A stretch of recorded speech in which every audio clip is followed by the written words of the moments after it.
¿Es el Espíritu Santo el sello de Dios o el sábado? ¿O son complementarios en el sellamiento? En él, también vosotros, habiendo oído la palabra de verdad, el evangelio de vuestra salvación, y habiendo creído en él, fuisteis sellados con el Espíritu Santo de la promesa, que es las arras de nuestra herencia hasta la redención de la posesión adquirida para alabanza de su gloria. Efesios 1, 13, 14. El sellamiento es un evento muy importante para ser salvos, ya que fija el carácter de Dios en el creyente. Siendo que la copia fiel de su carácter son los mandamientos de la ley de Dios, es primordial armonizar el cuarto mandamiento sábado con el sellamiento y demostrar con argumentos bíblicos que es el sello visible, la señal externa para nuestra salvación. Pero para comprenderlo mejor tenemos que dividir el sellamiento en dos partes, al inicio de la experiencia cristiana y al final de la misma. Pero en esta experiencia final también es necesario añadir desde el punto de vista escatológico o fin del tiempo. Primera fase del sellamiento, al inicio de la fe, al bautizarse. En él, o sea en Cristo, también vosotros habiendo oído la palabra de verdad. La palabra de verdad se define aquí como el evangelio de vuestra salvación, Romanos 1:16. Se nos insta a tomar en serio esta palabra, Marcos 4:24, a recibirla con humildad, Santiago 1:21, y con fe, Hebreos 4:2, porque es el medio para obtener vida eterna. Verdad es mucho más que una simple colección de afirmaciones que, como es obvio, no pueden tener en sí mismas la salvación. Finalmente, la verdad debe llevarnos a aquel que es el camino, la verdad y la vida, Juan 14:6. Todo impulso noble que surge en el alma, ya sea de cristianos o de paganos, deriva de esa fuente. Para que haya una verdadera recepción de la verdad, es necesaria la influencia del Espíritu Santo. 1 Corintios 2, 12 al 15. La palabra escrita o hablada, como la semilla que cae en la tierra poco fértil, no tiene poder para cambiar la vida a menos que esté acompañada por la palabra viviente. Fuiste sellados con el Espíritu Santo de la promesa. En griego, espragisi, marcar, sellar, autenticar, confirmar. ¿Cuándo? Cuando creíste al ser bautizado. El sello en la primera parte o inicio de la fe, un sello se estampa sobre un documento para garantizar que es genuino. El sello que Dios coloca sobre los hombres y mujeres los reconoce como hijos e hijas del Altísimo, como confirmados en Cristo y dedicados a su servicio. Contrastando con Efesios 4:30 dice: y no contristéis al Espíritu Santo de Dios, con el cual fuisteis sellados para el día de la redención. En un pasaje anterior, Efesios 1, 12, 13, se dice que los creyentes fueron sellados en Cristo. Aquí se afirma que son sellados por el Espíritu Santo. La recepción del Espíritu Santo en la conversión es la refrendación divina de que el creyente es aceptado, que la aprobación celestial descansa sobre su elección y su vida cristiana. Se espera que el creyente persevere y sea glorificado. Esto solo ocurrirá si retiene firme hasta el fin la confianza y el gloriarse en la esperanza. Hebreos 3:6. Este acto del sellamiento primario o al inicio no garantiza para siempre la salvación, pues es posible pecar contra el Espíritu Santo y así perderlo. Mateo 12:3. Hebreos 6:4 al 6. Recibir el Espíritu Santo no garantiza que no podamos perderlo y perdernos. Por eso es importante caminar a cada paso con su guía. Ejemplo: Judas tuvo el Espíritu Santo. ¿Y cómo terminó? Cometió el pecado imperdonable. Y ese pecado es la culminación de una serie de actos con los que se ha entristecido o contristado el Espíritu Santo. Por esta razón es importante no cometerlo. ¿Qué significa? Tiene las arras del Espíritu. La palabra arras, dice en el griego, dice arrapsene, arras, es el pago inicial. Termina relacionado con el hebreo erabón, prenda, como en Génesis 38, 17 al 20. Esta palabra era de uso común entre los comerciantes cananeos y fenicios. Esta palabra se encuentra con frecuencia en los papiros para indicar dinero pagado como arras o garantía por una vaca, un terreno, una esposa, etc. También se usaba para un anillo de compromiso. Además, constituía, no pago inicial, una garantía de que se pagará toda la suma prometida, lo cual ratificaba el convenio. Las arras debían pagarse en la misma especie del pago estipulado para la suma total y se debía considerar como una parte del pago. En caso de que el comprador no completara la transacción de dinero de las arras, quedará en poder del vendedor. Pablo usa la figura del dinero de las arras para ilustrar a los creyentes el don del Espíritu Santo como un primer pago, una garantía de la herencia plena de ellos en el más allá.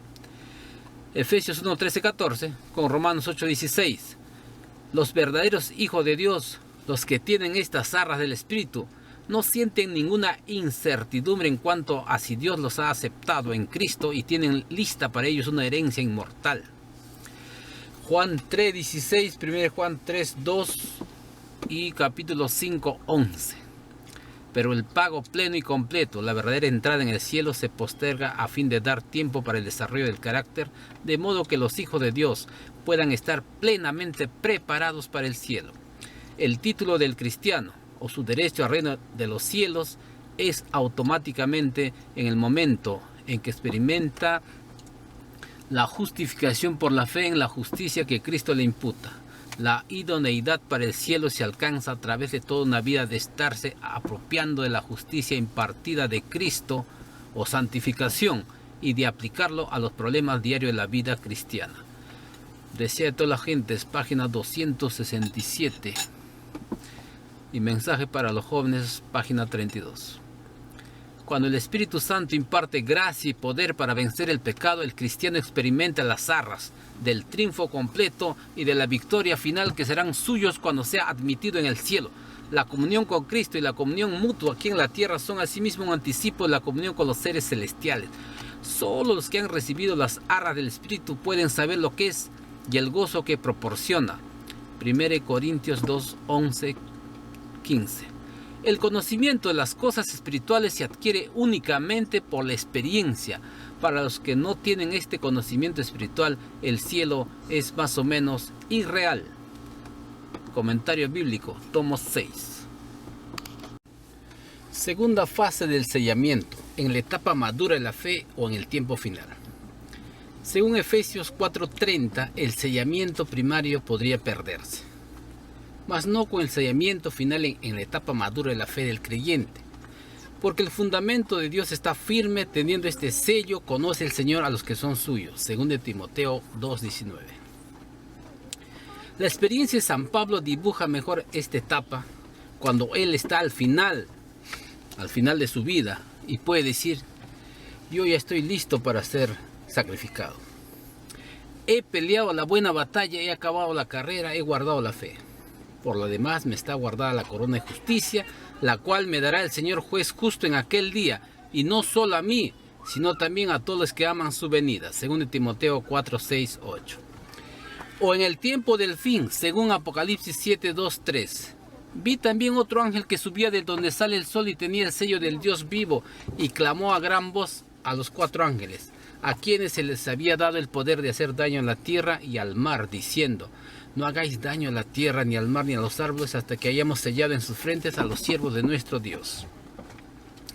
En Apocalipsis 14:1 dice: después miré aquí el Cordero de Dios, estaba en pie sobre el monte de Sión, y con él 144,000 que tenían el nombre de él y el de su Padre escrito en la frente. En los versículos que hemos leído ya se está hablando del sellamiento en la etapa madura del creyente, o también hablando escatológicamente en la etapa final de la historia de este mundo, ya que ahí se graba definitivamente el carácter de Dios en la persona. Eso debemos tener presente. En esa etapa ya no se puede perder el sellamiento. Apocalipsis 22:11. Estos son los que siguen al Cordero por donde quiera que va, y en sus bocas no fue hallada mentira, pues son sin mancha delante del trono de Dios. Apocalipsis 14:5. Entonces, los que están sellados en la etapa final de la historia terrena ya no pueden pecar porque tienen el carácter de Dios. ¿Qué es el carácter de Dios? Veamos algunos textos que dicen mucho de Dios y su ley, copia de su carácter. El carácter de Dios es su ley, los 10 principios o 10 mandamientos. Veamos algunos textos. Dios es justo, Esdras 9:15. Su ley es justicia, Salmos 119, 172. Es perfecto, Mateo 5:48. Su ley es perfecta, Salmos 19:7. Es santo, Isaías 57:15. Su ley es santa, Romanos 7:12. Es bueno, Salmos 119:68. Su ley es buena, Romanos 7:12. Es la verdad, Juan 14:6. Su ley es la verdad, Salmos 119:142. La obediencia a la ley es causa para recibir el Espíritu Santo. Entonces, tanto en el sellamiento al inicio y en la madurez de la fe están íntimamente relacionados el Espíritu Santo y la obediencia a la ley de Dios, ya que la santificación prosigue a lo largo de la vida del creyente para recibir el sellamiento final como un cristiano maduro en la fe. Porque sin la gracia de Dios, o sea, sin su Espíritu Santo, es imposible obedecer sus mandamientos. Porque no hay santidad sin obediencia a la ley de Dios. Si me amáis, guardad mis mandamientos, dijo Jesús.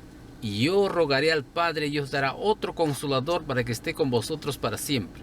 El Espíritu de verdad, al cual el mundo no puede recibir porque no le ve ni le conoce, pero vosotros le conocéis porque mora con vosotros y estará en vosotros. No os dejaré huérfanos, vendré a vosotros. Todavía un poco, y el mundo no me verá más, pero vosotros me veréis, porque yo vivo, vosotros también viviréis. En aquel día vosotros conoceréis que yo estoy en mi Padre, y vosotros en mí, y yo en vosotros. El que tiene mis mandamientos y los guarda, ese es el que me ama, y el que me ama será amado por mi Padre, y yo le amaré y me manifestaré a él. Juan 14, 15 al 21. El sábado, el sello de Dios.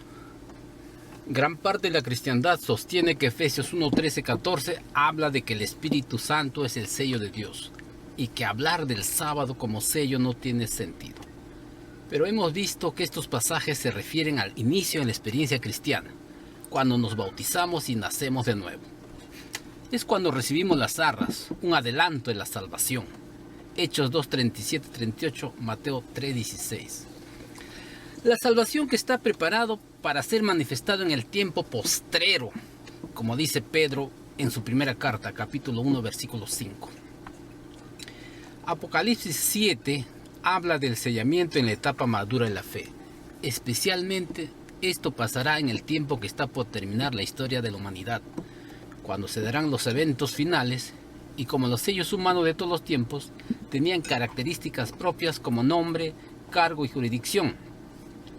El santo sábado los cumple, por tanto, para ser sellados tenemos que necesariamente guardar sus mandamientos, porque si no habrá sorpresas. Mateo 7, 3 al 27. En los tiempos antiguos, un sello sobre un objeto certificaba quién era el dueño. Así también el sello de Dios sobre su pueblo proclama que Él lo ha reconocido como suyo. Según Timoteo 2:19. El sello que se estampará sobre los fieles siervos de Dios es la pura marca de la verdad, la señal de su aprobación. Este sello da testimonio de la semejanza a Cristo en carácter. El sello de Dios, la garantía o señal de su autoridad, se halla en el cuarto mandamiento. Es imposible describir el horror y la desesperación de aquellos que pisotearon los santos preceptos. El Señor los había dado su ley con la cual hubieran podido comparar su carácter y ver sus defectos mientras había tiempo. Pero con el afán de asegurarse el favor del mundo, pusieron a un lado los preceptos de la ley y enseñaron a otros a transgredirlos. Se empeñaron en obligar al pueblo de Dios a que profanase el sábado. Ahora, esa ley que ellos despreciaban, esa ley los condena. Echan de ver que no tienen disculpa. Eligieron a quien querían servir y adorar. Como decía Malaquías 3:18, en aquel día se sabrá la diferencia entre el justo y el injusto, entre los que sirven a Dios y aquel que no le sirve. Los enemigos de la ley de Dios desde los ministros hasta los más insignificantes entre ellos, adquieren un nuevo concepto de lo que es la verdad y el deber. Reconocen demasiado tarde que el día de reposo del cuarto mandamiento es el sello del Dios vivo. Ven demasiado tarde la verdadera naturaleza de su falso día de reposo y el fundamento arenoso sobre el cual construyeron. Se dan cuenta que han estado luchando contra Dios. Los maestros de la religión condujeron las almas a la perdición mientras profesaban guiarlos al cielo. No se sabrá hasta el día del juicio final cuán grande es la responsabilidad de los que desempeñan un cargo sagrado y cuán terribles son los resultados de su infidelidad. Solo en la eternidad podrán apreciarse debidamente la pérdida de una sola alma. Terrible será la suerte de aquel a quien Dios diga: ¡apártate, mal servidor!